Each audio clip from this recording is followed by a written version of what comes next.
Assalamualaikum warahmatullahi wabarakatuh. Salam sejahtera untuk kita semua. Perkenalkan, nama saya Mizra Ferinda, NPM 2110200105, mahasiswi semester 2 Program Studi Manajemen Fakultas Ekonomi dan Bisnis Universitas Riau Kepulauan. Izinkan saya untuk menjelaskan tema yang saya ambil, yaitu utamakan bahasa Indonesia, lestarikan bahasa daerah, kuasai bahasa asing.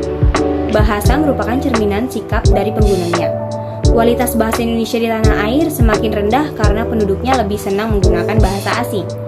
Hal ini menjadi momok besar bagi kita yang masih cinta terhadap bahasa Indonesia. Utamakan bahasa Indonesia, lestarikan bahasa daerah, kuasai bahasa asing, yang artinya utamakan bahasa Indonesia yakni selalu mendahulukan bahasa Indonesia. Bahasa Indonesia diletakkan di posisi paling atas, kemudian di bawahnya atau selanjutnya diikuti terjemahan bahasa lain. Namun, meskipun bahasa Indonesia sebagai bahasa nasional, peran bahasa daerah dan bahasa asing juga turut memperkuat identitasnya. Utamakan bahasa Indonesia, lestarikan bahasa daerah, kuasai bahasa asing merupakan slogan dari Badan Pengembangan dan Pembinaan Bahasa Kementerian Pendidikan dan Kebudayaan Republik Indonesia yang tersirat dalam Undang-Undang Republik Indonesia Nomor 24 Tahun 2009 tentang bendera, bahasa, lambang negara, serta lagu kebangsaan. Slogan ini bertujuan untuk mendorong kemajuan pembelajaran bahasa asing di Indonesia tanpa melunturkan rasa cinta terhadap bahasa Indonesia yang merupakan identitas nasional bangsa dan melestarikan bahasa daerah yang menjadi bagian dari Indonesia. Saat ini, banyak bahasa daerah yang sudah terancam punah karena tidak dilestarikan oleh penuturnya. Melalui bahasa daerah, kita dapat menentukan dari mana kita berasal, bagaimana budaya kita di masyarakat umum yang harus dijunjung. Pentingnya bahasa daerah ini haruslah menjadi kita semangat untuk melestarikannya, bukan sebaliknya menganggap bahwa bahasa daerah merupakan hal kuno yang tidak bergengsi untuk digunakan.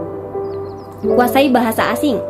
Menguasai bahasa asing bukanlah suatu kesalahan, bahkan ada anjuran dan suatu keharusan.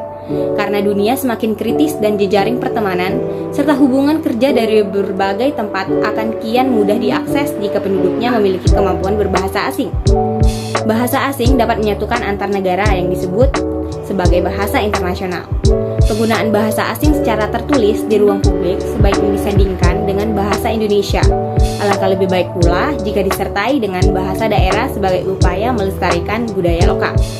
Nah, yang terakhir, mengutip pesan dari beberapa tokoh populer, berbicaralah sesuai kadar kemampuan orang yang kamu ajak bicara, berbicaralah sesuai dengan porsinya, maka gunakan bahasa daerah saat kamu berada di daerahmu, bahasa asing saat kamu berada di luar negeri atau tengah memiliki kepentingan yang melibatkan bahasa asing, dan gunakanlah bahasa Indonesia saat kamu berada dalam negaramu sendiri. Sekian penjelasan dari saya. Apabila terdapat kesalahan dalam pengucapan, saya mohon maaf. Akhir kata, wassalamualaikum warahmatullahi wabarakatuh.